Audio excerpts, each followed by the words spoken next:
Diskusijos pavadinimas yra matuojant interneto tendencijas. Šiandien mes turime čia prieš jūs Mantą Pavelauską ir Ramūną Žilionį. Ir tai yra žmonės, kurie su internetu praleido didžiąją dalį savo gyvenimo. Jie patys papasakos net ir tas istorijas, kaip internetas atsirado pas juos ir ką jie turi bendro. Tai yra tikrai žmonės, kurie turi daug ką pasakyti. Ir tikimės, kad pasakys tai, kas yra įdomu jums. Jeigu ne, tai kelkit rankas ir drąsiai klauskit klausimus, kad sužinotume tai, kas jums įdomiausia. Na, o dabar dar kartelį norėčiau padėkoti, kad atvykote į Pixelio renginį, kad tai yra, kaip pasakyti, pirmoji savaitė jau įpusėję mūsų renginių. Trumpai dar šią savaitę jūsų lauks diskusijos penktadienį apie Facebooką bei lietuvišką televiziją ir jos projektus, o savaitgalį lauks virtinė renginių apie kiną. Dabar vėl grįžtant prie interneto. Na, labai paprastai čia tos yra banalios frazės, mes nei vienas neįsivaizduojam savo gyvenimą be interneto. Ir pradėsim nuo Manto, aš paklausiu, o kada pas tave atsirado tas internetas? Labas vakaras visiems. Malonu matyti, kad ir nedaug, bet aktyviai tikimės dalyvaus. Aš Mantas Pavelauskas, šiaip dirbu Aegis Media grupiai su skaitmeniniais projektais pagrinde. Ir į klausimą, kada prasidėjo internetas, tai sakyčiau pakankamai anksti ir pats atsimenu prisėdau iš pradžių prie kompiuterio ne tokio nešiojimo, dar tais laikais buvo tokia priemonė kaip Atari. Ir būdamas 8 prisėdau prie to viso kompiuterijos pasaulio ir būdamas 12 pradėjau ragauti, kas yra tas internetas. Tuo metu nebuvo tokio kaip tinklapių, tokios kaip ir koncepcijos, tai mačiau viską, kaip kūrėsi pats webas nuo pagrindų iki vis aukščiau. Tai va, kalbant apie tai, kokia ta patirtis, tai jau dabar virš 10 metų, čia 15. Ir su internetu nuolat sėjau visą gyvenimą. Pradedant tuo, kad galvojau, kad mokysiuos ir baigsiu tiesiogiai inžineriją, kuris susijusi, kaip tą internetą reikia kurti. Baigianti tuo, kad mokslai pasibaigė magistrantūros studijomis verslo srityje ir prasidėjo mintis apie savo verslą, prasidėjo konsultacijos kitų verslų ir internete visą laiką kas domino apie tos naujienos, kur kas eina, kaip būti pionieriams, kaip būti pirmiems, ką galima pasidaryti pirmiems.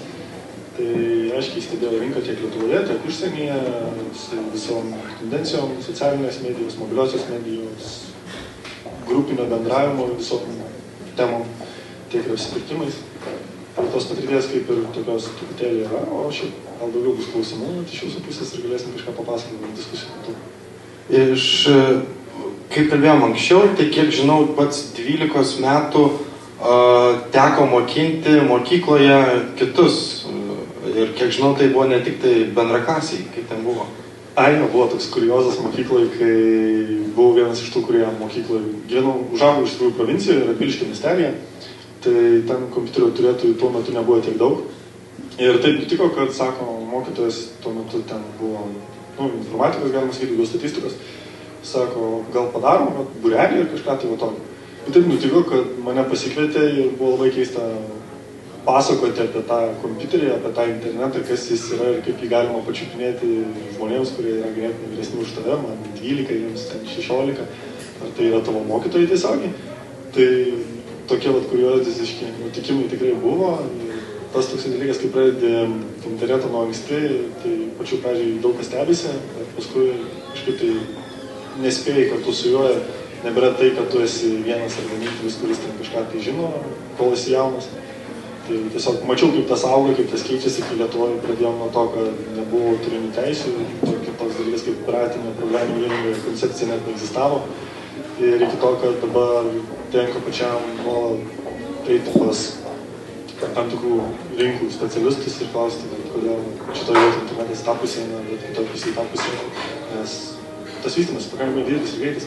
Tai tuo metu tiesiog pasisekė, buvau reikiamo laiku, reikiamo vietų ir domėjausi reikiamais dalykais. Tai dėl to pasisekė.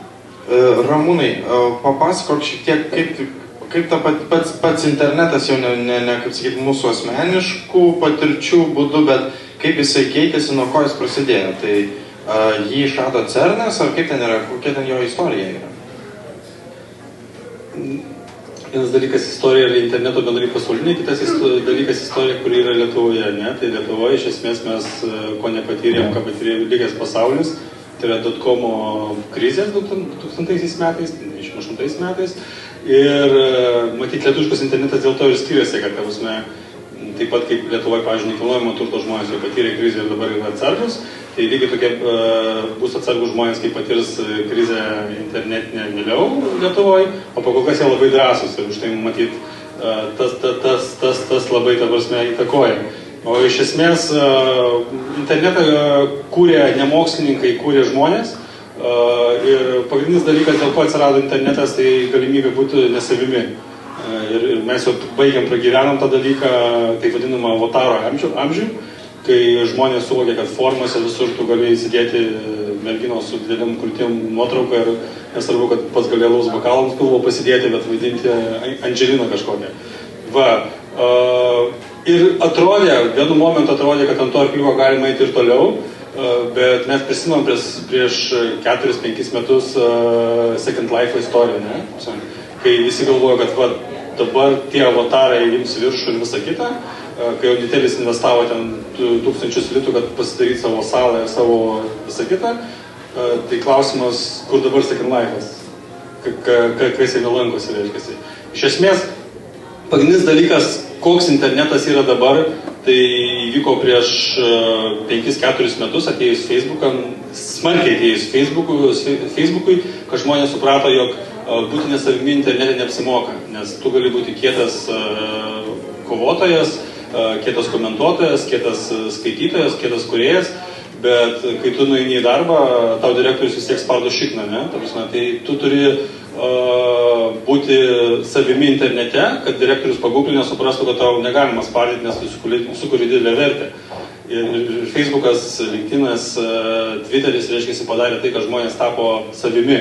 Bet dabar internetas vystosi į talkmę, kad, jisai atėjo link mūsų gyvenimus, į tapo realybę. Jisai vis mažiau yra kažkoks netikras, kažkoks išgalvotas, kažkoks, jis yra labiau link realybės. Ir čia būtent, kai mes kalbėsime apie ateitį, bus ir pagrindiniai vystymaisi, kad internetas sprendžia problemas. Ir kalbant apie interneto istoriją, yra 10 įvykių, aš savo blogį kažkada esu rašęs, kurie pakeitė interneto istoriją iš esmės. Tai aš jų dabar visų neišvardinsiu, bet pradedant live koncertais, pradedant, kad kai buvo vienas iš pirmųjų virusų, kuris siautė, neatsimenu, ten jie vadinasi, visokių gyvūnų vardais, reiškia, pirmą kartą mokslininkai iš viso pasaulio susijungė į tinklą ir internete išrado vakciną, būtent dalindamasi formulėm ir visą kitą, būtent tokie įvykiai daro internetą, tokį svarbų, ne tokie įvykiai, kad mes formose galim kažką kalbėti ar susirasti merginą ar dar kažką, nors tas irgi buvo vienas iš įvykių, kuris pakeitė, kai atsirado pažinčių svetainės Amerikoje 2003 metais ar 2002 metais pirmą kartą susituokusių su Amerikoje, susipažinusių per internetą buvo daugiau negu realybėje. Reiškia, yra tam tikros sekos veiksmų, kurios keičia internetą, daro, kaip aš minėjau, vis artimesnį mums, vis kasdieniškesnį, ir tai lemia, kad internetas vis daugiau apima mūsų kasdienio gyvenimo ir, kaip tu sakei, kažkada jisai bus neatsiejama mūsų dalis. Neatsiejama mūsų dalis. Dabar irgi šiuo metu, kaip pasakyti, mes nelabai įsivaizduojame to kasdienio gyvenimo be interneto. Internetas padarė didžiulę įtaką medijai. Apie tai mes buvom kalbėję ir per Pixel festivalio atidarymą ir apie tai kalbėjo mūsų svečias iš Vokietijos, Deutsche Welle inovacijų direktorius, kad internetas, būtent ir naujosios technologijos labai turėjo milžinišką poveikį ir pačiai žurnalistikai. Jau dabar žurnalistai nebeturi to pranašumo, pasakydami patys pirmi pranešdami kažkokią tai žinią. Taip pat internetas turi didelį poveikį visai kino industrijai, na čia turbūt autorinės teisės daugiau per tą pusę, tai muzikos industrijai ir visam tam kitam. Taip pat internetas pakeitė ne tik tą žiniasklaidą, bet ir dabar buvo daug kartų kalbama, kad žmonės mažiau skaitys knygų, mažiau skaitys laikraščiai bankrutuos ir televizija irgi, kai tu visą turinį TV gali gauti per internetą, per kompiuterį, tai kentės ir televizija. Bet kol kas visi šitie dalykai laikosi, tai kaip bus? Ar šitie šitos medijos ir visi kiti dalykai, kam turėjo didžiulį įtaką pradžioje ir kam pranašavo blogus laikus, kol kas tai yra gerai, ar tai bus, ar vis dėlto internetas juos nugalės? Tai internetas juos nugalėjo, kalbant apie istoriją, ta prasme, kaip atsirado blogai. Kaip blogai atsirado, dabar apie juos mes jau nekalbame, nes jeigu rašai blogą, tai sako, kad tu jau pasenęs. Ne? Bet iš esmės jie atsirado tada, suprato, kad jie turi galią tada, kai vyko tsunamis Azijai, ne? Ir kai ten nuplovė pusę tų salų, kariuomenė įleido žurnalistų į tas zonas, kur galima būtų daryti žinias, ne? Kadangi Azija toli su lėktuvu nenuskris ir nepakabėsi. Ir visos naujienos, CNN ir visą kitą ėmė būtent iš blogerių, kurie ten tuo metu atostogavo, fotkino ir per mobilius telefonus dėjo nuotraukas į savo blogus. Tai taip ta medija ir atsirado. Aš dar iš įpročio neskaitau straipsnius, skaitau komentarus. Nedelfė, aišku, ta prasme, bet iš esmės, jeigu, sakykime, prieš, kadangi pats su medija dirbu prieš 4-5, galbūt 3 metus, Delfė juokingo filmuko iš YouTube nepamatysi, nes tai buvo nerimta, ne? Tai dabar mes matom visokius kuriozinius filmukus, kuriuos mes irgi dedam į savo medijos kanalus ir iš mūsų ima Delfis irgi deda pas save ir jie yra vieni iš populiariausių. Jie pasidavė tas rubrikas truputėlį ten nuleidžia žemiau, reiškia, kad jos ant akių nebadytų, bet iš esmės kartais savaitgalį ten iškelia, reiškia, kaip vėžlys atbalas vaikšto video netgi pirmą puslapį.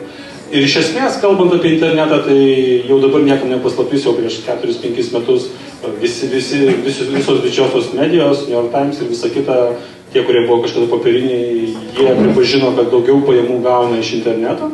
O kalbant bendram kontekste, tai rezultate visos medijos, reiškia, virsta į vieną. Televizija eina į internetą, internetas eina į televiziją, reiškia, interaktyvumas, interneto interaktyvumas galima pastebėti ir televizijoje.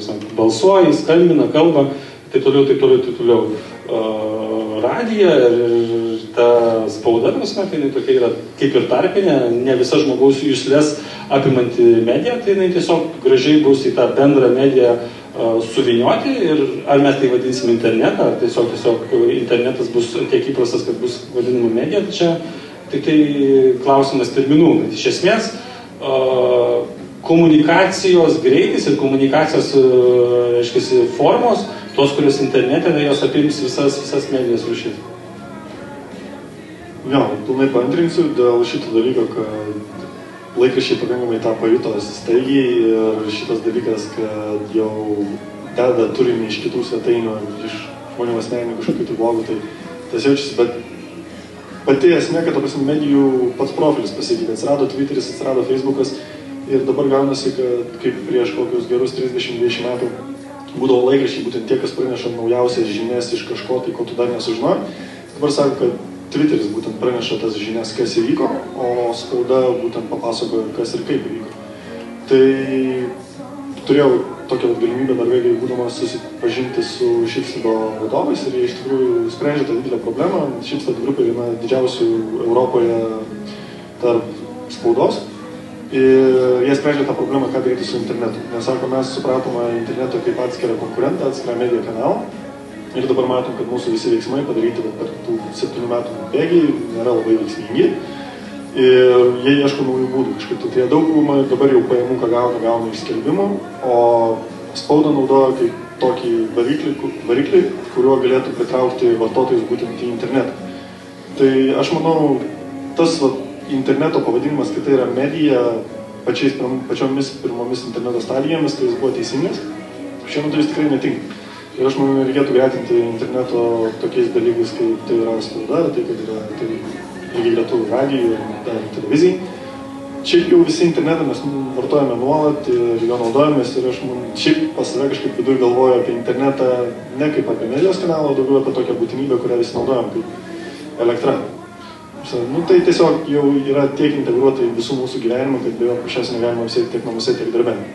Tai jeigu žiūrint apie pačias galimybės pačiam internete, tai medija yra labai toks mažas maža dalelė pačio to interneto ir kur mes einam, tai matom, kad ta medijos tokio kaip kanalo, kaip sakant, dalis, jinai vis traukiasi ir mes daug daugiau veiksmų darome internete būtent ne tam, kad sužinoti kažkokios spaudos naujienas, bet galbūt pasidalinti, ar galbūt kažką tai peržiūrėti, ar kažkur tai kažkokius atlikti veiksmus. Jau vis mažiau laiko skiriame tam, kad naršyti po naujienas, kad atliekame kažkokius veiksmus ar pramogas. Na, kitas dalykas dėl tų pačių autorinių teisių. Kaip labai paprastas dalykas, dabar yra didžiulis pavojus, visi skandalingai, kaip pasakyti, visi kūrėjai kaltina internetą, ypač tokius dalykus kaip Pirate Bay'us, čia mes Lietuvoje ten visas linkomanijas turime ir panašiai, žmonės praranda didžiulius pinigus. Ir jie taip pat yra tie patys žmonės, kurie turi didžiulius pinigus. Ir kaip bus? Ar jie laimės tą kovą? Taip, Aktos kovą pralošė, Aktos nebuvo nei patvirtinta, viskas. Jie nemanau, kad nuleis rankas, ką jie darys, kaip bus su autoriniam teisėm, ar galim tikėtis, kad internetas taiga po kažkiek laiko viskas bus absoliučiai visiems prieinama ir viskas nemokama, ar kaip ten bus? O kodėl nemokama? Nemokama nieko nėra. Na, tenai galima, kaip sakyti, per tos visus Pirate Bay'us nemokamai siūstis. O, bet jeigu tu gausi geresnę kokybę už $2, tai gal apsimoka geresnę kokybę gauti. Bendrai, apie autorinės teisės kalbant, reiškiasi, autorinės teisės, sugalvotos kaip tokios prieš 100 metų. Pirmą kartą buvo įrašyta vienoje iš Amerikos, reiškiasi, konstitucijos pataisų.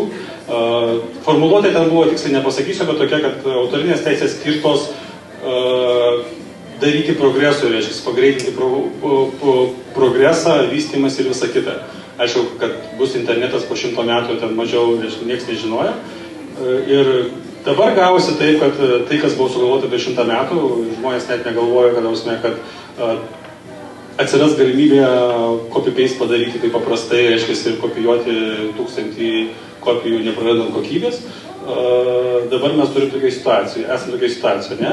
Kas liečia kūrėjus, faktas, ten tikrai yra pinigų ir yra žmonių, kurie gali patarti ir sugalvoti, kaip padaryti taip, kad prarandant mažiau pinigų galima uždirbti dar daugiau, bet matyt, po kol kas dar neapsimoka. Tiesiog, aš nekalbu apie Lietuvą, bendrai apie pasaulio kontekstą, neapsimoka dėti YouTube'ą naujo filmo, reiškia, kad už $2 žmogus žiūrėtų.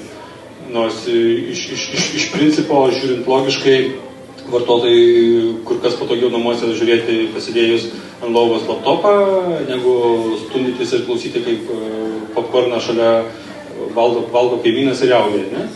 Bet, čia yra visa industrija, dėl šito nieko nepadarysi, bet aš manau, kad iš esmės čia net nėra kova, čia yra tiesiog reikia išlaukti laiko, kai tiems kūrėjams investuoti dar daugiau pinigų, kad jie uždirbtų dar daugiau pinigų, apsimokės, po kol kas dar tos momentas netėjo. Bet aš manau, ateinančių 5 metų bėgyje bus lūžis. Čia vienas dalykas. Kitas dalykas, internetas yra grėsmė, kalbant apie Wikileaks istoriją, ne? Aš labai apsidžiaugiau, kad galvoju, dabar žinosiu viską, ką amerikonai kalba, reiškia, bet panašu, kad su Wikileaksu baigėsi projektai. Dar rusai ten Wikileaksų padarė ir parodė Putino vilą. Bet iš esmės, ta prasme, tas pavyzdys rodo, kad ta istorija neįsiplėtė į nevaldomą dalyką. Taip internetas yra valdomas. Vis dėlto, kur yra pinigai, kur yra politika, jis yra valdomas. Jis yra valdomas taip, kad mes nežinotume, kad tai būtų tyliai gražiai viskas. Ir iš esmės liko tik Assange'as, tai plus dar ten keli kovotojai, kurie anonimai, reiškia, kurie susibūrė į grupės. Bet būkime realistais, jeigu jūs galvojate, kad internetas yra nevaldomas ir jūs žmonės nežino, ką jūs veikite internete, tai labai klystate. Kai mes paklausė, reiškia, kad jeigu aš sėdžiu namuose, užsirakinęs duris ir išjungia šviesą, tai galiu daryti, ką norite. Aš sakau, pradedam skaičiuoti, kas jūs stebi. Ne? Jūs turite kabelį iki tėvo, jūs stebi tėvo, jūs turite kabelį iki Lietuvos, stebi Lietuvos žvalgybos, ir jau ten paskui kokią pornografiją, tai ten ir stebi toj šaly. Tai iš esmės internetas suteikia tą tokią iliuziją, kad aš esu laisvas visą kitą, bet realybėje taip nėra.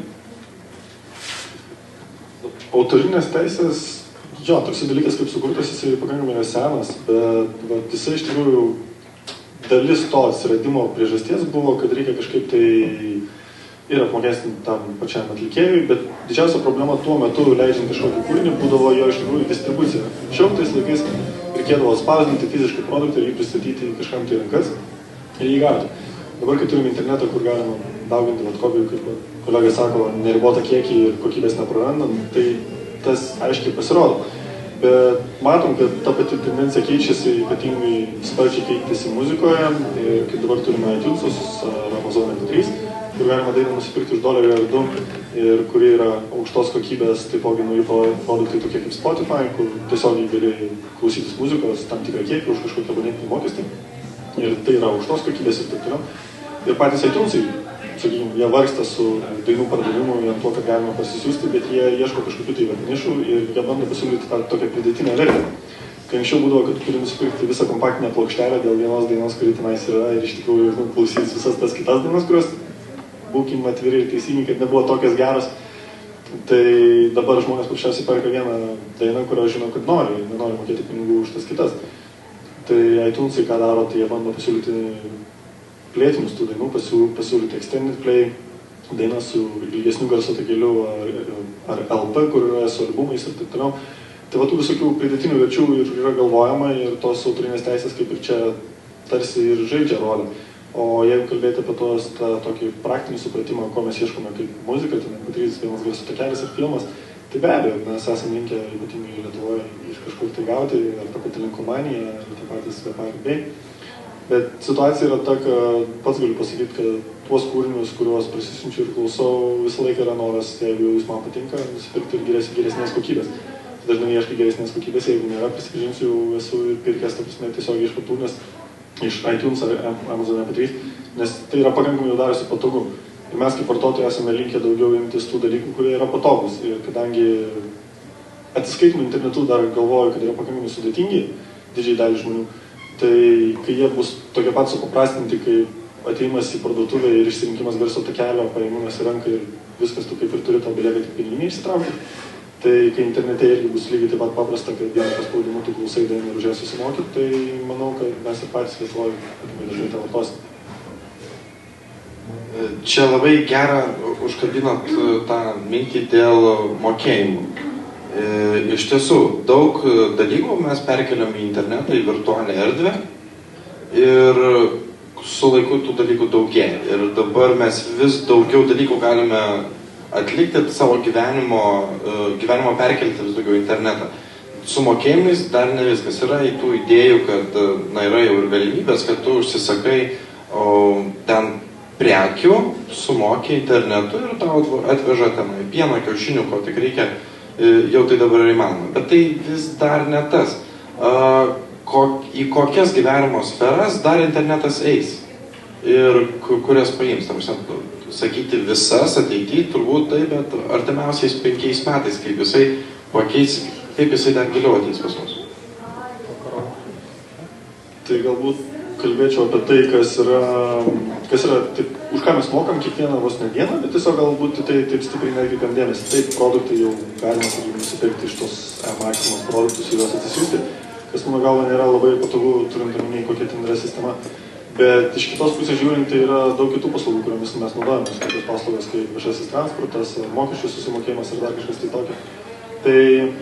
Tai mes turim čia tarpininkus, turim bankus, kurie tarsi dalinai išsprendžia tą problemą, bet tai nėra būtent tai, ko mes patys iš manau norėtume. Būtų idealiausias variantas, kad galima būtų susimokėti lengvai paprastų būdų tiesiog į paslaugos tikėjų, ar tai būtų komunalinės paslaugos, ar tai būtų kažkokios papildomos paslaugos, ar tai būtų už kabelinę televiziją ar internetą.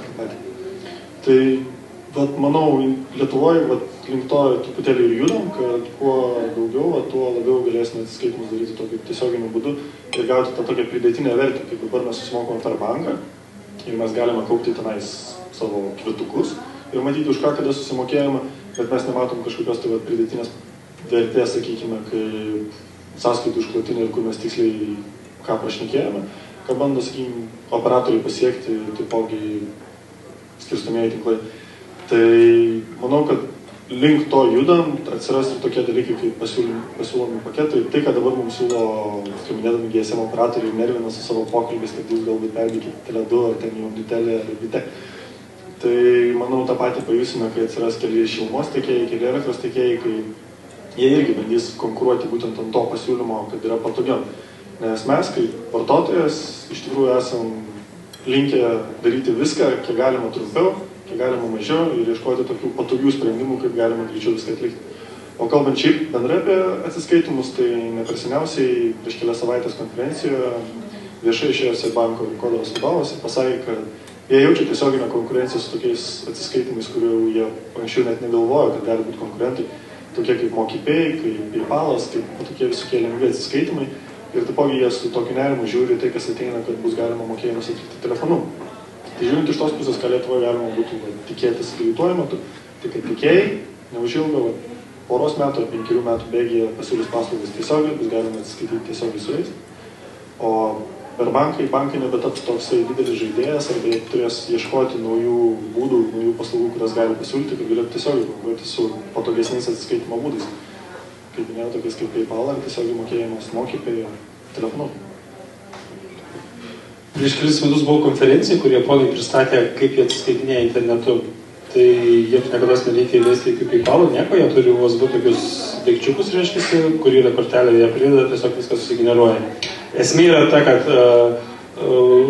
šiai dienai žmonės Lietuvoje neturi kasdienės kortelės. Ne? Ta kortelė bankinė, kurią mes naudojam, dažniausiai gaunam atlyginimas, reiškia, mokam mokesčius ir visa kita. Realiai yra paskaičiuota, kad yra, jeigu kažkokiam įrenginyje pas jūs visą laiką būtų 60 baksų, reiškia, tai yra ta suma, kurios negaila, jeigu jinai dings.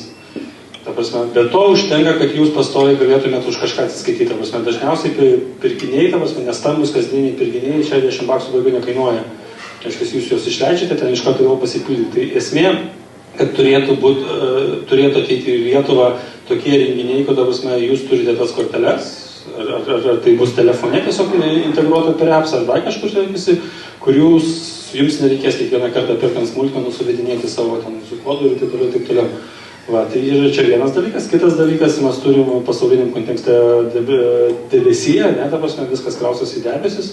Microsoftas su Windows'ais jau žadėjo, nežinau, prieš 5 metus gal aš kažkada rašiau, kad jau savo ofisą nuomos, ta prasme, ne savo biurą, bet savo ofiso, reiškia,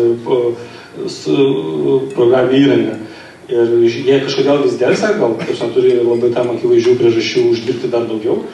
Pakol kas, kol galima, bet iš esmės ir daug dalykų tų, kurie pas mus yra pačiam kompiuteryje, po truputėlį bus mokomi už laiką, bus nuomojami, ne?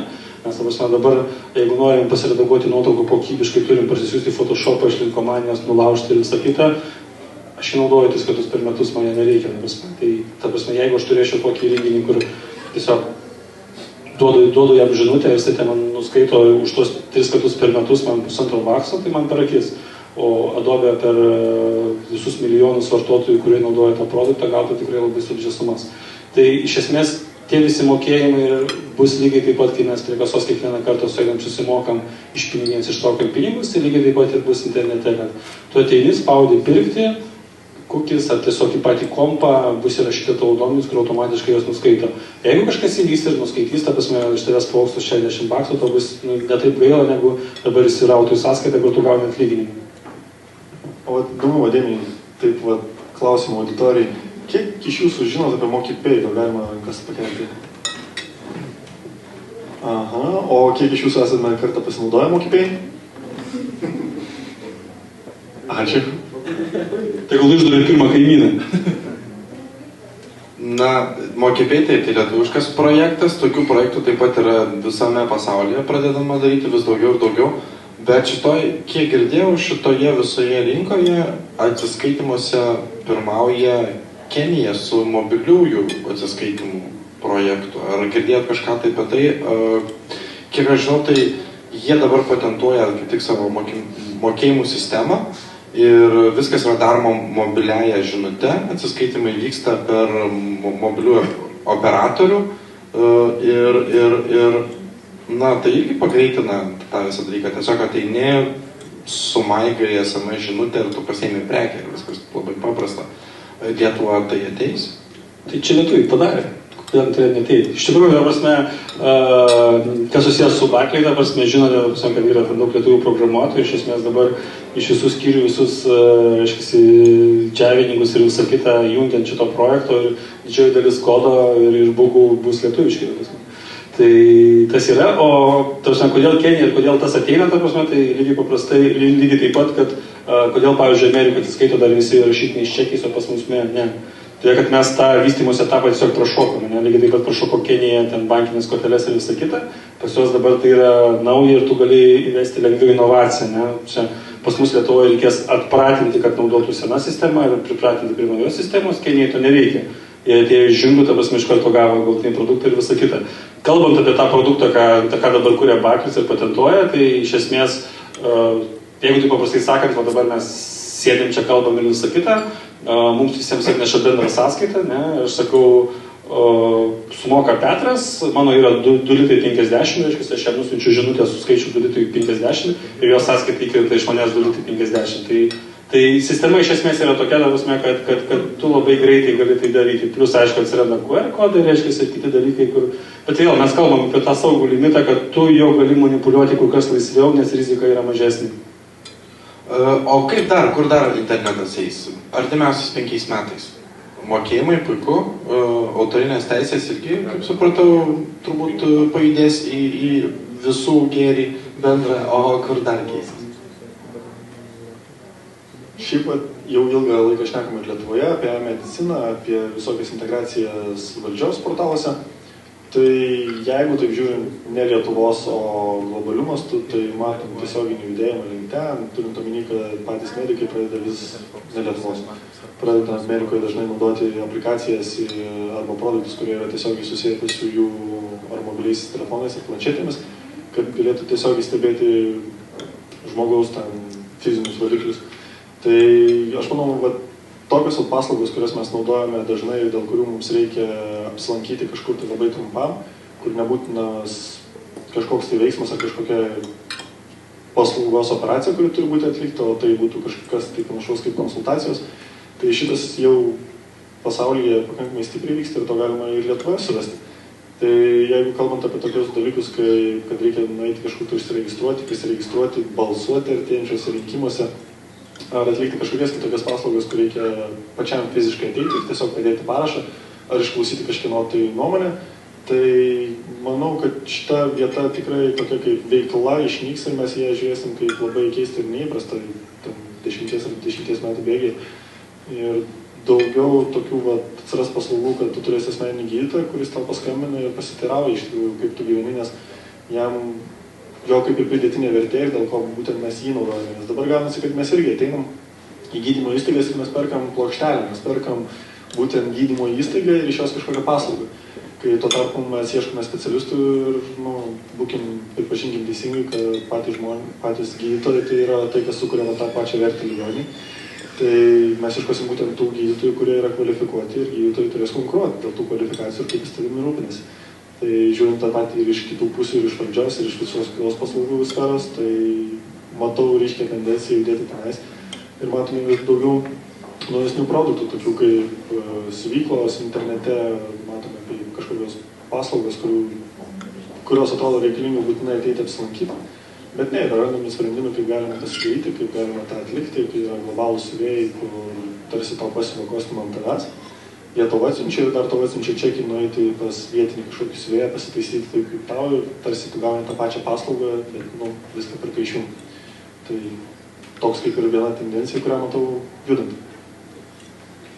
Jo, kai sakė Ilja Laurs, reiškia, žmonės per daug nuvertina artimą istoriją ir per daug vertina tolimą istoriją. Tai reikėtų kalbant apie ateitį, reiškia, ne istoriją, o ateitį, atsiprašau, kalbant apie ateitį reikia kalbėti dabar apie tai, kas yra tolima ir tai, kas yra artima. Iš esmės, tai, kas yra tolima, tai, ką kalbėjo kolega, ir tai yra neišvengiami dalykai. Tas pats, kai atsirado, kaip ir minėjau, kaip atsirado elektra, iš pradžių jinai atsirado namuose, paskui jungė variklius, paskui, reiškia, surado dar, kur galima ją išnaudoti ir taip toliau.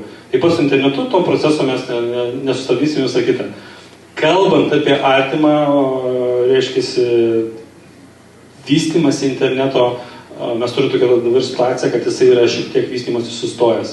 Mes turim Facebooką, mes turim mobilų internetą, iš esmės nėra aiškiai kryptis, kur jisai toliau vystysis. Būkim realistai, socialiniams tinklams yra duodami 7 metai piko, po 7 metų jie miršta, mes dabar artėjom prie Facebooko mirimo ir akcijų pardavimo tai rodo, kad investuotojas didysis iš Rusijos prieš parduodant akcijas pasitraukė, tai parodo, kad jau ten kažkas ne taip. Mobiliosios aplikacijose jų daugės paslaugų kiekis, įvairovė, visą kitą, bet iš esmės jokios pridėtinės vertės neprisidės. Jo, galbūt ten bus išrasti 3D akiniai, galbūt ten ranka, su kuria nereikės nieko daryti, patinai darys kažką ir taip toliau, bet iš esmės dabar šioks toks yra sąstingis, reiškiasi. O kame yra problema, kai yra sąstingis, reiškiasi. Mes tada didėja tų pačių analogiškų produktų. Kai didėja tų pačių analogiškų produktų, rinkoje tampa mažai vietos, atsiranda didelė konkurencija ir tai iš esmės gali vėl nutikti .com burbulas, ne? Nes dabar žiūrint investicijas į IT, į startupus ir visą kitą, mes matom, kad pasauliniam kontekste labai daug per krizę laisvėjo pinigų. Nekilnojamas turto biznis žlugo, iš ten buvo išimti pinigai, iš kitų verslų buvo išimti pinigai. Dabar tendencija darykit startupus, duosim pinigų ir taip toliau.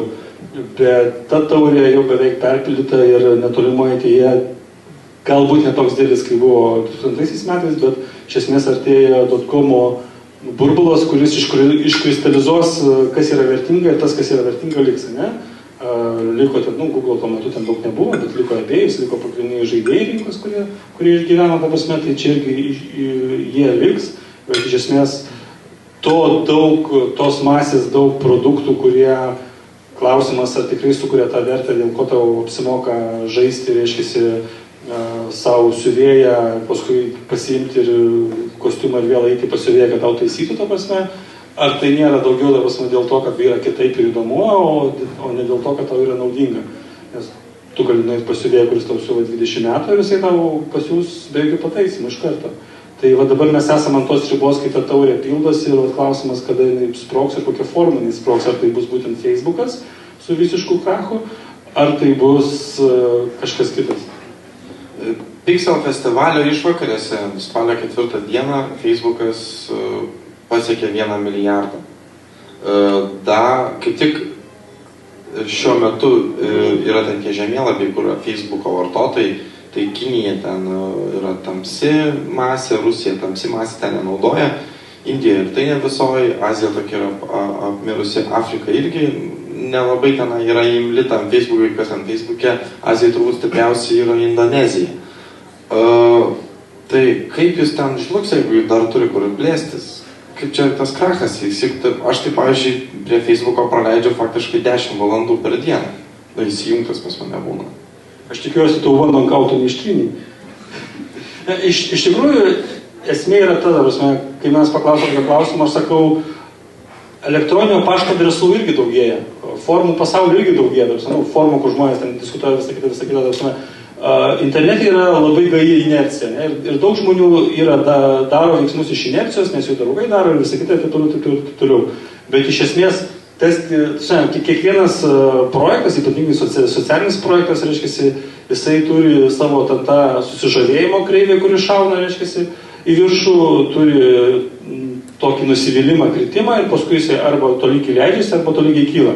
Iš esmės, tas susižavėjimas Facebook'u dingo, vartotojų daugėja, bet vartotojų prileidžiamas laikas po truputėlį mažėja, ne, ir atsiranda netgi pasaulinės grupės ir Lietuvoje, ten keli mano draugai oficialiai pareiškė, kad išeina iš Facebook'o, nesvarbu, kad jie tiesiog pasivadino kitais vardais ir toliau kalba, bet, ta prasme, kas yra per daug, tai visą laiką, ta prasme, negatyvą duoda, reiškia, ir šiai dienai tos problemos, kurios yra Facebook'e, ne tik finansinės, kad tiesiog, kai jie parodė savo pajamas, pasirodo, jos netokios geros, kaip atrodė, bet ir dėl to, kad Facebookas kišosi per daug žmonių į asmeninį gyvenimą, ne, prisimenam istoriją su negalėjimu ištrinti savo nuotraukų ir visą kitą, reiškia, verčia žmonės ieškoti alternatyvų.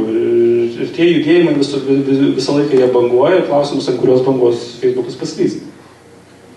tai, kad Facebookas tamsus ten Rusijoje ir Azijoje, tai dar nereiškia, kad jie patys neturi kažkokių vidinių projektų, kuriuos vysto. Ir tą pakankamai stipriai matom, kai analizuojam rinką, kur dažniausiai vartotojai leidžia laiką. Esmė, kad Facebookas šiaip atsirado kaip kažkokia naujiena, kažkoks patogus įrankis ir dėl to pasauliniu mastu sutraukia tokį didelį susidomėjimą. Bet kaip bet koks produktas, kuris nėra visiškai naujas, produktas, kurių yra substitutų ir šiaip rinkoje, tai dažniausiai, kad jį išvystyti, tam reikia begalės reklamos skirtingose šalyse, jos vis daugiau.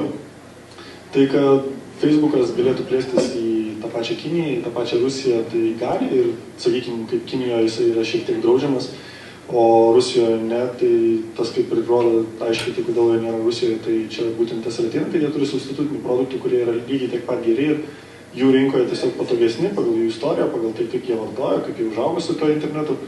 Ir aš manau, kad teisingai kolega sako, kad iš tikrųjų tas burbulas kažkada tai sprogs ir esmė, kad kai rinkoje atsiranda keli žaidėjai, keli stiprūs žaidėjai, čia maždaug ir sustoja. Tiem startupam nėra tiek daug vietos vystytis iš tikrųjų, nes su startupais pagrindinė dabar taisyklė yra, kad jeigu tu kažką gero padaryti, tai nupirko didelis. Tai jeigu taip žiūrint toliau dėl socialinių visų portalų ir tinklų, tai toks klausimas, kas girdėjote apie aplikaciją Path, vadinasi mobiliajam telefonui? Bet yra keletą rankų. Tai irgi, socialinis portalas, tinklas iš tikrųjų, kuris apriboja tave iki 150 tik tai jungčių, tai būtų ar tai tavo giminės, ar tai tavo draugai, ir tu tik tai su jais gali dalintis iš esmės. Tai toks apribotas, vidinis tavo gyvenimo pasakojimas, kur tu gali ką papasakoti. Tai kaip ir atrodytų tarsi naujiena, tarsi šiek tiek yra apribojimai ir taip toliau, bet pats kaip konceptas tai yra vis tiek socialinis tinklas ir Lietuvoje netiek mes jo dažnai matom naudojimo ir šiaip. Tie tokie maži išskirtinumai, kad vieną galima pasiekti internete, o galima pasiekti tik tai aplikacijose, vis tiek nenuperka to dalyko, kad tai yra tiesiog šiek tiek patobulintas substitutas to, ką ir šiaip turim. Gal aš pratęsiu, pasakysiu dar papasakosiu istoriją, kodėl socialiniai tinklai populiarūs. Kadangi aš istorikas truputėlį, tai truputėlį keliais metais, jeigu atgal, reiškia, mes pažiūrėtume, kažkur tai 32 000 metų prieš mūsų erą, reiškia, Europoje buvo homo sapiens ir buvo neandertaliečiai, tarkim kelios veislės, kurios anksčiau išmirė žmonių, reiškia, identiški. Ir kodėl žmonės ateinant ledynmečiams, reiškia, išgyveno, kodėl neandertaliečiai neišgyveno. Tyrimai rodo, kad, reiškia, žmonių bendruomenėse įrankius iš skirtingų vietovių, kur nusprendžia, reiškia, tai kažkas iš žuvies kaulų daro, kažkas ten daro iš žolės, kažką galima matyti visose regionuose, reiškia, mūsų konkurentai, kurie fiziškai buvo stipresni ir visą kitą, jie nesidalino žiniomis ir nesidalino savo įgūdžiais. Tada, kai atėjo ledynmetis, reiškia, išnyko stambus žinduoliai, kuriuos gaudydavo su ietim, kažkas iš žmonių sugalvojo, kad galima, reiškia, juos suragatki mažiukus oposumus pagauti ir pasidalino tarpusavį, reiškia, neandertaliečiai ne. Tai čia ta priešistorija yra tai, kad žmonės iš principo yra socialinės būtybės ir jos užprogramuotos būti socialiniam būtybėm. Tai ar bus Facebookas, ar bus Twitteris, ar bus kažkoks ten Facebook 2, ar adnaklasniki visam pasauliui, tai čia netame esmė. Esmė, kad buvo iš pradžių mailai, paskui atsirado formai, paskui čia atsirado chatai, mirkai, kur tu jau ten tiesiogiai gali, nereikia tau laukti, kol įkris žinutė ir visą kitą. Tai yra tas pats socialinis bendravimas su kitos formos. Tai po Facebooko faktas kažkas ateis, bet vėl bus apie tą patį, apie socialinį bendravimą. Mačiau tokį video visai neseniai, tai buvo turbūt reklaminis, propagandinis video apie Google akinius. Tai čia kiek metai turbūt šitai technologijai mažiau gal. Aišku, dabar jie ten buvo griozdiški, ten buvo uždėtos baterijos ar kažkoks siųstuvas, čia didžiulis. Visiškai tikėtina, kad neužilgo jie turbūt sugalvos, kaip tą technologiją perkelti į paprastus tos akinius tokius, prie kokių mes esame įpratę. O kas buvo rodoma video, tiesiog eina žmogus ir prieš jį atsiranda ten kažkoks tai avataras, jisai jį su juo komunikuoja, ten jam skambutis, skambina kažkas, jam nieko nereikia daryti, jis turi akinius ir per akinius jisai gali skambinti, jam išmeta žemėlapius, jisai kaip turbūt panaši technologija kaip Siri, man tai yra geriau turbūt žinoma, jisai bendrauja su tuo dirbtiniu intelektu ir jisai jam leidžia naudotis visų socialinių tinklų, parodo, kur koks draugas šalia, kur koks yra ten žemėlapis, kur jam nueiti, koks greičiausias kelias, kiek dabar yra, kokia temperatūra, kokia taip toliau ir panašiai. Ir viskas užsidėjus akinius. Ir tai aš kaip supratau, tai irgi, iš dalies tai yra susiję su tuo, kyla, ten yra asociacija akinių su G+ ir kitais Google produktais. Keista, kodėl? Na taip, bet pats tas faktas yra tai, kad tai buvo, aš mačiau tiesiog video, realiai padaryta, kaip žmogus savo į realų gyvenimą įsileidžia virtualų pasaulį, o jo realus gyvenimas tampa virtualaus pasaulio dalimi. Tiesiog ten vietoj kelių gatvių, kuris eina, mato, be akinių matytų tiesiog gatvė, ten atsiranda kažkokia projekcija, rodiklytės, kurios rodo jam kaip eiti ir jau susidveina ta realybė ir virtualumas ir tai tampa kažkokiu vienetu. Kas čia per projektas, kaip jisai vystysis toliau, ar tai yra kur einama? Alternatyva Facebook'ai, alternatyva internetui, kuris įeis į mūsų gatves realų gyvenimą? Vat pakelkit rankas, kas iš tikrųjų esat matę šitą Google pristatymą, šitą aukinukų, gal kas mūsų auditorijoje. O gal kas matė humoristinį analogišką rusišką, kur ten jakinius duoda ir jie sudūžta gale filmuką? Tai va, tai dabar, manau, daug kas matė taipogi ir Siri reklamas būtent Apple produkto. Tai man jos pakankamai yra tapačios. Iš tikrųjų, tai nepristato nieko naujo, tai pristato tiesiog tą patį, tiesiog kitą būdą vartojimo. Aš nemanau, kad čia yra kažkas va tokio, kas yra mūsų ateitis, nes aš žiūriu į tokį produktą, kai daugiau mažiau į tas visas tendencijas, kai 60 metais bandė prognozuoti, kaip atrodys automobiliai, kai ateis 2000-ieji, kad visi mes skraidysime ir su apvaliais aparatais ir galėsime tiesiai parkuotis prie savo aukštumą.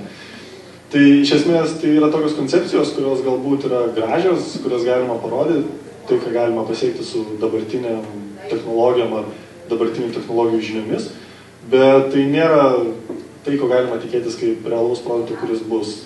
Čia man labai primena, kai išėjo pats pirmas iPhone'as su kamera, kai visi rodė, kad naudosime virtualią realybę, tiksliau pagerinta realybė vadinasi, kai tu pakeli telefoną ir tau rodo gatves, ir tau rodo paveiksliukus, tai kaip ir jau praėjo 4-3 metai ir vis dar kažkaip tai tas nevyksta, nors visos technologijos kaip ir yra. Ir kažkaip šitie produktai yra gražus, bet nemanau, kad jie tiesiog atspindi tą realybę, kurią mes turėsime. Iš esmės, visi tai, kas yra internete, visi produktai, virtualios realybės, visa kita, turi padėti žmogui. Ne? Jeigu tau tai realiai padeda, tai ateis iki mūsų gyvenimo. Nes žmonės yra pragmatiški, nenešios akinių dėl, kad tai madinga, dėl to, kad jiems tai padėtų. Tai dauguma tų dalykų jau yra dabar. Amerikoje yra bandomieji miestai, kurie išleidžiamos specialios dulkės, kurios tiesiog turi jutiklius detektorius, reiškiasi, ir ta visa informacija kaupiama bendruose serveriuose, reiškiasi, kur tu paskui gali per mobilą dar kažkaip pažiūrėti elementariai, kokiam kvartalė, už 3 kvartalių, jeigu pikas yra laisvas parkingas, ar ten kur koks oras, reiškiasi, kur yra didelė bala, kur yra piko valandas. Tai iš esmės tai nieko, bet tie dalykai veikia dėl to, kad jie sprendžia problemą. Aš atvažiuoju į miestą, nėra kur statyti, pasižiūriu internete, kur yra vieta, jeigu suspėju, tai man pasisekė, jeigu ne, tai savo, žinai, ieškau toliau. Tai, o čia tie dalykai, jo, sutinku su kolega, kad žmogus vis tiek išliks žmogus. Ir jeigu korporacijos pradės per daug lysti į tą žmogų, bus tas pas atmetimo momentas, kai dabar su televizija. Televizija rodo tiek šūdo, kad masiškai mano draugai sako, kad nežiūri televizijos. Jie žiūri per internetą, bet nesvarbu, žinai. Bet iš esmės, kai jau per daug reklamos, kai per daug radžio bairių ir visą kitą, jau tai yra atmetimo reakcija. Tai lygiai taip pat su tom technologijom, jeigu jos bus ne tiek naudingos, tiek, kišamos, tai bus tiesiog atmetimo reakcija. O dabar grįžkim truputėlį, mes kalbėjom apie interneto pasaulį, mes čia dabar esam čia Lietuvoje. Mes turime turbūt greičiausiai internetą, šviesolaidžiai pas mus yra, šviesolaidžių tinklas yra labai puikiai išplėtotas. Čia tėvų reklama? Sutapo. Tai va, bet esmė yra tame, kad mes turim labai, kaip pasakyti, įrankius padėtus čia. Jokaujama, kad lietuviai labai geri programuotojai dėl to, kad jie nuo mažens turėjo labai daug pinigų įsigyti programinės tas visas programas. Ten tie vaikai 10-12 metų parsisiųsdavo tas visas programas, su kuriuom reikia ten programuoti tiek puslapius, kurti tiek visą kitą. Ir klausimas, iš kurio turėjo tiek daug pinigų. Ar jie jas nusihakinant, bet čia nesvarbu. Ir mes turim talentų. Turim talentus, kurie sukūrė Kenijoje. Štai talentas. Ok, tada kalbėsim apie tos žmonės, kurie Kenijoje kūrėm tą mobilų atsiskaitimą. Taip pat mes turim begalės laureatų įvairių mobilių aplikacijų kūrėjų, kurie tikrai sukūrė daug labai gerų dalykų. Pirmoji ant iPado aplikacija taip pat lietuvių kurta. Ir visa kita. Tai kaip čia Lietuva dabar atrodo tam Lietuvos kūrėjai, tame visame interneto pasikeitime, tame burbulo besipūtime, ar lietuviai tai jaučia, jie daro, ar galim tikėtis, kad lietuviai čia parodys kažkokius ragelius ir parodys kažką naujo pasaulyje? Ar tai gali būti, ar ne? Na, šiaip tą intelektinį kapitalą, kaip programuoti ir tų programuotojų, kurie turėjo įrankius ir išmoko daryti, tai tą pakankamai stipriai matom. Ir būtent programuotojų rinkoje kaip darbuotojų yra nuolatinis trūkumas ir tenka dažnai girdėti iš partnerių, su kuriais dirbame, kurie tiesiog daro programavimą. Kolega paantrins, kad programuotojų yra pakankamai didelis stygius Lietuvoje ir tikrai ne vienas iš pažįstamų draugų. Kažkam tai dirba užsienyje, būdamas čia, tiesiog išvažiavęs, tiesiog dirba užsienyje, nes pakankamai geros žinios ir tą galima pritaikyti globaliai. Bet tai, kad mes galim ir mokam programuoti ir galim kurti sudėtinius sprendimus, tai dar nereiškia, kad mes galim kažką tai pasaulyje pasiūlyti kaip aplikaciją ar kažkoks tai verslas. Nes vėlgi, jeigu tu esi programuotojas, tu nesi verslininkas ir tu negali padaryti kažko tai tokio specialaus. Paimkim tos pačius grandus, Steve Jobsą, kitus. Ir matom, kad jie nebuvo būtent tie programuotojai, kurie savo rankom paėmė ir parašė, o tai buvo turinti žmonės verslo gyslelę ir kurie darė būtent su verslo požiūriu visą. Jie buvo hipiai. Jo, jie buvo hipiai. Ir klausimas su kokiu išsilavinimu. Tai o dėl visų aplikacijų, ką galime Lietuvoje, tai tikrai matom verslininkus, kurie tą gali. Tas pats Ilja Laursas, kuris globaliu mastu šiek tiek žinomesnis lietuvis būtent IT sferoje, bet esmė, kad čia mums reikia daugiau verslių žmonių, kurie gaudosi ir supranta technologijas. Aš manau, čia imant visas sferas, čia reikia tiek vadovų, kurie supranta, kaip galima valdyti verslus, kurie susiję būtent su IT, tiek pat ir investuotojų, tiek pat ir teisininkų, ko Lietuvoje pakankamai didelis yra stygius būtent IT sferai. Tai ar lietuviai gali kažką tai suprogramuoti? Tai gali, bet mums trūksta to verslo pusės, kuri galėtų tai padėti gyventi. Tiesinpinti, reiškia, kalbant apie internetą, tai mes turim greičiausiai internetą, todėl kad kitokį neturėjome, ne? Ta prasme, kai mums prireikė interneto, tuo metu jau buvo įsivystęs šviesolaidžiai, ta prasme, tiesiog buvo padaryta. Čia tas pats kaip su Kenija, reiškia, ir tais moderniausiais įsiskaitimais iš esmės.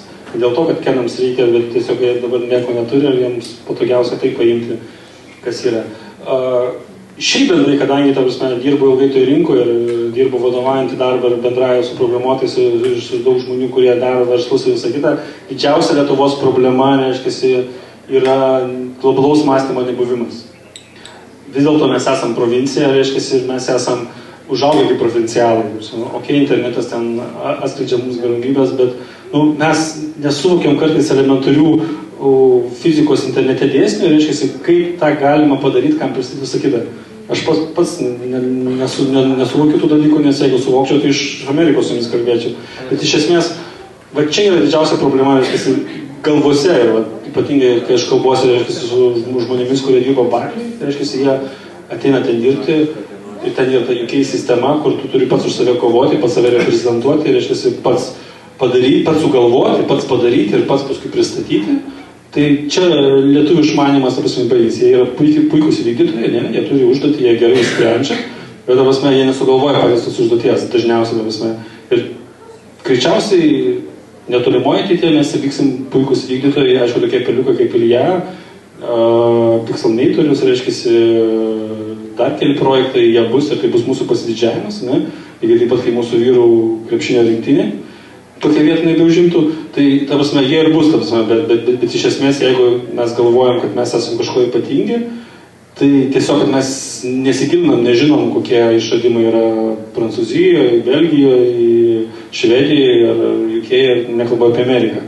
Tai tiesiog, ta prasme, mums tai atrodo svarbu, bet bendram pasaulio kontekste tai yra maža dalis.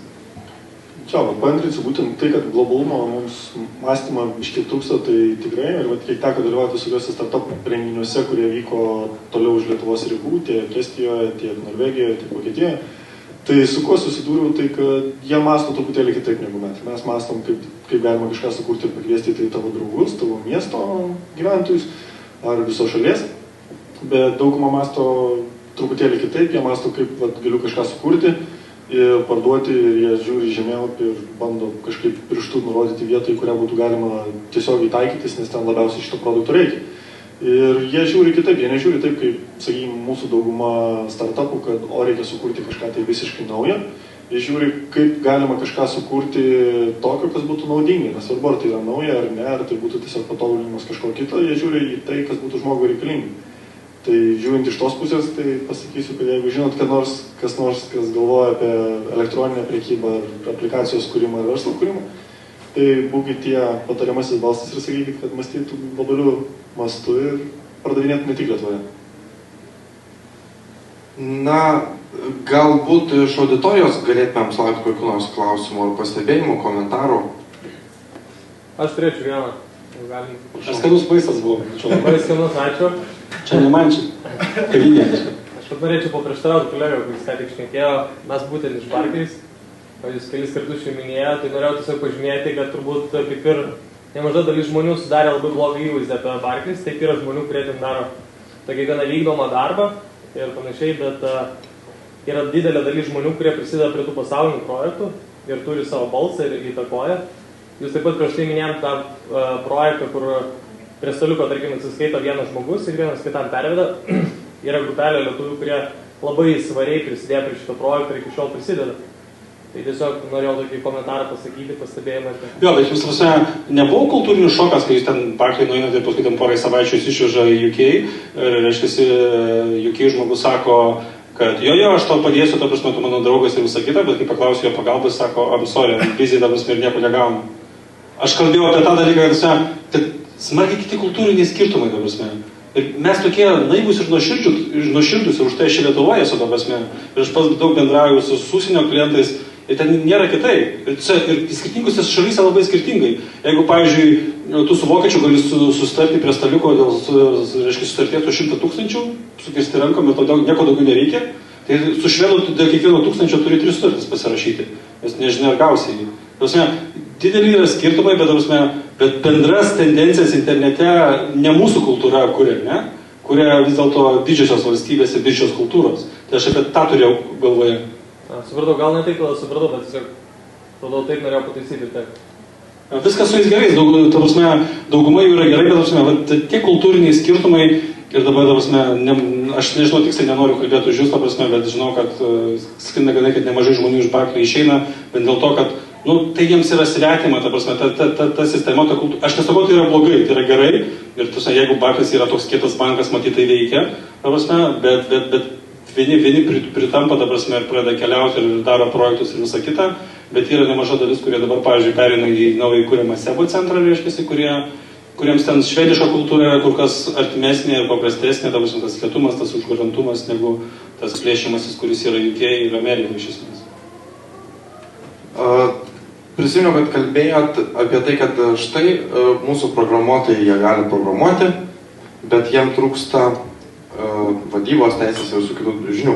Yra toks dalykas kaip klasteriai. Tai yra būtent tokios institucijos, tokie sambūriai žmonių, įmonių, kur programuotojams leidžia tik programuoti, kur kūrėjai tik kūrė, kur žmogus, kuris išmano savo dalyką, jis tik tai ir daro. Ir tai yra kelios įmonės, kurios atlieka skirtingas funkcijas, kuriant vieną produktą ar kažkokią integruotą paslaugą, kuri apima kelis produktus. Ir galų gale viršuje yra kažkokie tai vadybininkai, kurie teisininkai, administratoriai, sutvarko dokumentus, sudeda parašus ir tiesiog programeriai atneša ant staliuko pinigėlius. Lietuvoje dabar dar to, turime kelis klasterius, užupį klasterį turime komunikacijos klasterį, United Agencies, jie po truputėlį kuriasi, bet kodėl tai netampa kažkokiu tai, tuo mainstreaminiu vaistu? Ar turit minčių? Todėl, kad Lietuvoje programuotojas yra dievas. Ai, tai yra paskutinis žmogus, kuris iš tikrųjų, aš už tai, kad žmonės darytų tai, ką išmano, ne, programuotojai programuotų, marketingistai darytų marketingą, dizaineriai pieštų dizainą ir visą kitą. Lietuvos susiklostė, kai kūrėsi interneto puslapių rinka, ne, atsirado didėjai portalai, reiškia, ten Draugas, LT Delfis ir visą kitą, kažkaip taip atsitiko, kad pagrindinė rolė ten vaidino programuotojai, ne? Nes žmonės, kurie ten dėjo pinigus į biznį, jie kažkaip, daug atidavė teisų programuotojams, nes nuo jų viskas priklauso, ne? Nes jeigu jie ten padarys blogai, tai niekas ir neveiks. Kokį dizainą gražą papieštum, jeigu neatsiverti to puslapio, tai sunku paskaityti. Tai yra problema, aš daręs ne vieną biznį, ne vienas išžlugęs, dabar 3 dar gyvi, ačiū Dievui, bet problema yra tame, kad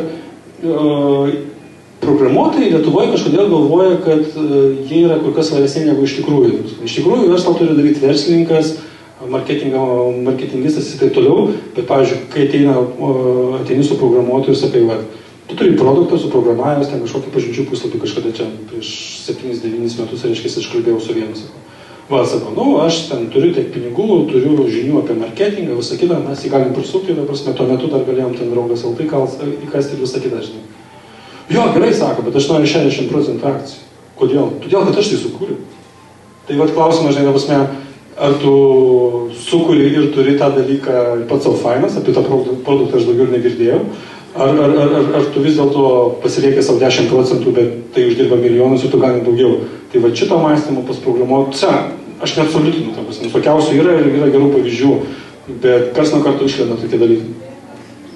Jo, jeigu kalbant apie klasterius, tai Lietuvoje pakankamai šitas dalykas yra naujas ir, sakykime, pakankamai svetimas. Ir jeigu šiaip žiūrėti klasterius, jų atsiradimą, tai jie atėjo iš užjūrio, iš Amerikos ir klasteriai šiaip susibūrė ne tam, iš tikrųjų, kad kažkaip tai pasidalinti tais resursais, o tiesiog buvo tokie dalykai, kad nuolatiniai išradimai ir patobulinimai bet kurios verslo srityje, sakykime, ar tai būtų medžio pramonė, metalo pramonė, tai paprasčiausiai jie priverčia verslus keisti savo strategiją, keisti savo politiką, kai kurios netgi priverčia bankrutuoti. Tai kad nebankrutuoti, kai kas pasilieka lentpjūvę, kažkas pasilieka miško pjovimo paslaugas ir iš esmės jie jungiasi į tos vadinamus klasterius. Tai klasterių formavimasis nėra toksai, kad iš apačios į viršų, jis daugiau iš viršaus į apačią, tai kad tai, kas buvo, susijungia, kad neišmirtų ir bando kažką tai daryti į priekį. Tai žiūrint pas mus Lietuvoje, sakykime, tokie, kur tu gali ateiti kaip programuotojas ir pasiūlyti savo paslaugas, jie nelabai veikia dėl galbūt investicijų stokos ar galbūt dėl administracinės tokios postumio, nes programuotojas, kai ateina, jam reikia ir pavalgyti ir, kaip minėjo kolega, vyrauja tasai dalykas, kad programuotojas nori tam tikros dalies pačio produkto, 60%, 50%, kad ir 2%, visą laiką vyrauja tas, bet čia galbūt toksai, aš kaip sakau, iš Lietuvos verslininkų pusės ateimas, kad visi nori draugų versle, bet ne visi yra linkę prisimti atsakomybę. Tai dėl to yra toks dalykas, kad tu, kai ateini pas programuotojų ir sakai, koks čia fainas projektas ir tu bandai jį sudominti pačių projektų ir kad jis tavo dirbtų, tai yra pakankamai natūralu, kad žmogus suinvestavęs tiek savo dėmesio, jis norės tam tikros dalies to produkto. Tai aš manau, prašiausiai, ką reikėtų daryti, tai žiūrėti į šitos būtent asmenys ar administracijos, ar tai teisė, ar tai prekyba, ar tai logistika, ar tai programavimas. Reikėtų žiūrėti tiesiogiai, kaip tai yra tavo darbuotojas, o tai nėra tavo partneris. Kai visada dažniausiai internete kuriami projektai ieško tik tai programuotojų, kurie būtų partneriais, tai taip ir nutinka, kad projektai neišvažiuoja į priekį. Nes vieni sėkmingiausių projektų buvo tokie, kur yra stipriausios administracinės komandos, o programuotojai yra tiesiog programuotojai. Na, gal dar yra klausimų iš auditorijos? Man jūs neramu dėl tos krizės, kaip jums čia atrodys? Jo, pirmas iš tokių padarinių, būtent interneto sferą, interneto rinkoje, finansiniai, sakykime, tai pastebėjo su Facebooku. Manau, visi skaitėt, kiek ten Zuckerbergas prarado milijonų per vieną naktį. Tai iš esmės yra tai, kad kaip investuotojai sako, viskas susideda į tai, kad yra įvertinama, atliekamas auditas, įvertinama vertė kompanijos ir viskas aišku iš esmės. Plus tada užsimeta kaina ant to, kokia yra emocija žmonių. Ar jie pirks akcijas ar nepirks ir dėl to kainos labai svyruoja.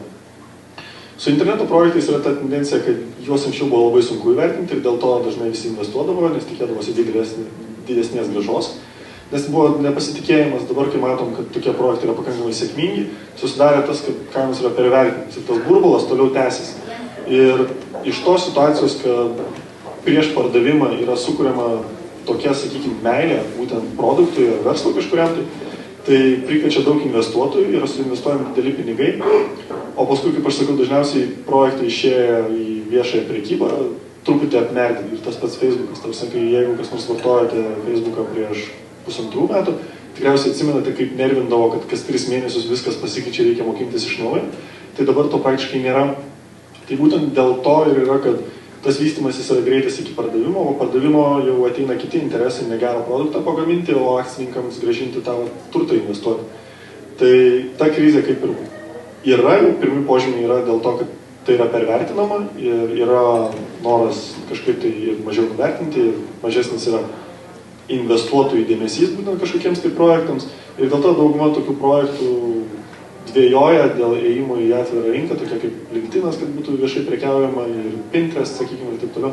Jie jau pradeda dvėjoti, nes mato, kad tai nėra būtent ta vieta, tas endpointas, kuriame galinis taškas, kuriame galima tiesiog sakyti, kad va, aš padariau kažką tai globalaus ir gerą.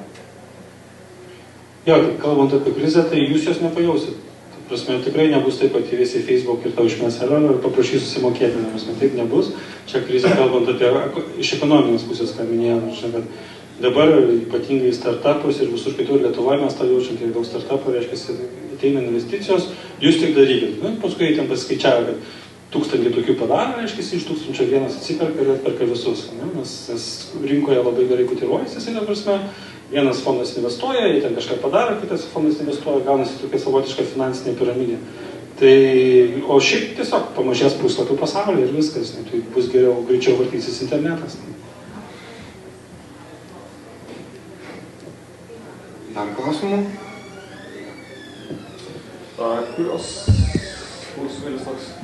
Kurie sektoriai jūs manytumėte yra perspektyviausi šiandien vystyti? Manyt kažkokius projektus vystyti ar panašiai? Lietuvoje pasaulyje? Pasaulyje mastu. Jūs investuotojas? Ne. Norėjau apie save pakalbėti. Na, žiūrint, aš kaip suprantu, čia būtų klausimas susijęs su internetu, ne, dar kažkiek tai? Taip. Na, natūralu, jeigu žiūrint į tokias rinkas kaip Amerika ar kažkas tai tokio, tai viena dabar iš perspektyviausių investuoti, nors pakankamai uždara yra, tai į e-medicinos paslaugas. Būtent ten yra pakankamai daug inovacijų daroma, kadangi čia daugiau verslas rytis. Tai vienas iš tokių vietų, kur galima atsižvelgti. Tada, jeigu žiūrint Aziją, tai Azijoje labai stipriai pramonė vystosi, tą pačią Kiniją, paėmus tą pačią Indiją. Tai jeigu tenai žiūrėti į tokias vietas, kas susijęs su internetu, tai į projektus, kurie galbūt daugiau kotiruoja tą patį pasiūlo paslaugas, ar logistikos tai būtų paslaugas, ar tai būtų agregavimo paslaugas, kaip sakykime, Alibaba ar kažkas panašaus, kur yra tiesiog apjungiami sukūriamos nišos verslam būtent vystytis. Tai, nežinau, iš savo patirties ir kiek esu matęs, kiek susidūręs, tai vieni iš labiausiai potencialių projektų, jeigu taip žiūrint, į abi pusės. Šiaip geriausia investicija, kuri atsipirko kam nors, tai kai kažkas į daržovės investavo, obuolius. Tai, ką noriu pasakyti, kad, tarpsme, kad internetas turi žavus, kad tu negali pasakyti, kas bus, ne? Tarpsme, prieš, nežinau, kiek metų, kelis metus, kas žinojo apie grupinius ir gruponą? Nieko, ne? Tarpsme, idėja, kuo ypatinga, nieko, žinai, tarpsme. Bet jinai įsisuko, tarpsme. Lygiai taip pat su Twitteriu sugalvojo Obamos kažkoks 7. pagalbininkas, kad reikia dar žinias ir į Twitterį dėti, ne? Twitteris tapo populiarus. Tai internete būtent yra tas netikėtumo, reiškia, faktorius, ant kurio išėjo tas pats Facebookas, savo laiku, aišku, ten suinvestavo pinigų, bet tame tas yra žavesys, kad tu kartais tą paprastą idėją dar gali biškį pakeisti, reiškia, padaryti tos pačius skelbimus tik tai su mainų galimybė, ir tada mano drabužiai labai puikiai, reiškia, startupas visoje Lietuvoje žinomas. Jo, šiaip jeigu klausimas apie šiaip kur investuoti internete, tai labai paprastai suraskit projektą, kuris jums patiems patinka, kurį mylit, kuriuo dažnai naudojatės. Tai yra didelė tikimybė, kad ne jūs vienas esate toks ir visi myli, visi naudojasi. Tie produktai, kurie yra mylimi, jie dažniausiai turi didelę vertę. Jeigu žiūrėti tą patį Facebooką, kaip pačioje pradžioje buvo tikrai didelis susidomėjimas jo ir tikrai jis buvo labai populiarus ir labai daug norėjęs. Jeigu tada būtumėt investavęs, dabar būtumėt laimėjęs. Dabar klausimas. Pagrindinis dalykas, kalbant apie investavimą, reiškia, kaip atpažinti gerą ir blogą projektą investuojant. Ta prasme, aš niekada, aišku, pasaulyje lygmenį investavau, bet, sakykime, Lietuvoje, ne, jeigu man siūlo. Aš sakau, kaip jūs atpirksite mano pinigus per 2 metus. Jeigu jie sako, nu mes čia kilsim, visą kitą, taip toliau, žinokit, kad su jais geriau neprisidėdam. Konkretus projektas yra sėkmingas tada, kai žmogus turi planą, aišku, kaip jį greitai atpirkti. Prasme, internete daryti, kad, nu, čia kils vartotojai, čia mes interneto reklamas, tai nieko tokio. Ateis kitas, kuris su to pačiu projektu tiesiog investuos daugiau į reklamą ir jūs nuneš, jeigu pamatys, kad tai apsimoka. Prasme, reikia aiškiai žinoti ne tik įėjimo į rinką, bet ir įsitraukimo schemą. Dažniausiai šiai dienai yra, 2-3 metai pasiekia tokius rodiklius, parsiduodu. Arba parduodu dalį, arba parsiduodu, reiškia, kažkada. Kažkas nuperka, suinvestuoja, reiškia, vėl pakelia, vėl parduoda, reiškia. Tas eina, kol daeina iki Facebooko lygmenio, kai išleidžia akcijas ir tada jau bankrutuoja. Nu, aš čia nekaizdinu, nieko, viskas gerai su to Facebooku bus iš tikrųjų apsibos ir visi tiesiog natūraliai išeis į voną. Jūs į voną investavot, gal? Ne, aš dirbu to pačiai grupiai, kurie turi voną. Dar klausimų iš auditorijos? Visiems nieks neaišku. Tai gal tada, kaip sakyt, pabaigai to aiškumo ir tos pabaigos, taigi interneto tendencijos, keli sakiniai apie tai, kas bus kitais metais ar ten po 2 ir kas bus po tos tolimesnės ateities. Tai iš to, kad tiesiogiai susiduriu, tai galim kitais metais tikėti labai daug mobiliųjų portalų atsidarant, kurie nėra tik tais konversijos iš to, ką mes matome paprastame desktop'e, sakykime, tai galim pasiekti telefonu bus visai kas kita. Čia pirmoji įžvalga, o antroji įžvalga, kad susidursim tiek daugiau su lietuviškom aplikacijom, tiek susidursim daugiau su paslaugomis, kurios iš tikrųjų yra pasiūlytos kitiems Europos šalims, bet Lietuva dar kol kas nėra įtraukta. Nes tiesiog globalumas reikalauja to ir manau, kad aplikacijos, mobiliosios svetainės, priėjimas prie tokių paslaugų kaip Spotify, kurios dar nėra į Lietuvą atėjusios, pasirodys kitais ar dar kitais metais. Čia Lietuvai pasaulį? Čia Lietuvai pasaulį, ne? Pasaulį ganėtinai sudėtingiau būtų kažką tai panašaus prognozuoti. To šalis, kurios nėra pakankamai dar išsivyščiusios interneto srity, manau, tenais tas vystymasis paims daug didesnę spartą, kaip ir minėjo kolega, kad paprasčiausiai, kai nėra infrastruktūra sukuriama labai aukštos kokybės, tai bus įdomiausia man stebėti Afrikos šalis, Vidurio Azijos šalis, Rytų Aziją. Tai yra būtent tos vietos, kur tikriausiai ateis patys naujausi ir įdomiausi projektai. Aš manau, kad jau tikiuosi kitais metais pamatyti pasaulyje užuomazgas Facebook'o 2, naujo socialinio formato, sakykime, net netinklo formato tiesiog. Aš manau, kad tai labiau bus susijęta su realiu laiku. Kažkas panašaus, kad dabar irgi turi Facebook'as, bet nepakankamai, reiškia, išvystyta Facebook ir Google kažkoks vinigretas, kur yra, tas socialinis užtaisas, kuris yra Facebook'e ir tos kasdieninės paslaugos, kurios yra Google'e, kalendorius, mailas ir taip toliau. Kas liečia Lietuvą, tai čia viskas paprasta. Tai, kas buvo prieš 2 metus pasaulyje, tai bus Lietuvoje.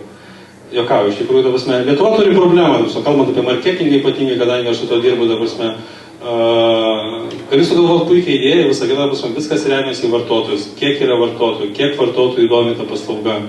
Už tai Lietuvoje mes judėsim tik globaliais dalykais. Nekalbu apie valstybės ten kažkokius projektus, balsavimas ir visą kitą, tai tas eis, bet realiai, kalbant iš komercinės pusės, toliau judės globalūs dalykai, ir toliau medijos nišiniai dalykai. Aš pats dirbu su medija nišinė ir matau, kaip sunku, reiškia, sukurti tą srautą, kuris konkuruotų su globaliais dalykais. Tai šiai dienai, čia visų mažų rinkų problema, čia ne Lietuvos įskirtinumas. Ir už tai, judės tie visi dalykai, globalūs. Mes neturėsim nišinių, komercinių, gerų nišinių, pavyzdžiui, appsų, nes tai tiesiog neapsimoka. Bent jeigu koks nors firma, deda reklamą visur, tai jie dar investuos į reklamą appsui, nes tiesiog, neturi kur dėti pinigų. Bet iš esmės, kažkokio proveržio Lietuvoje nebus. Tai ką, tai palinkėsim tada Lietuvai drąsos, palinkėsim idėjų, to kūrybiškumo ir galbūt bus, ne po 2, bet po 3, tada po 3 tai tikrai.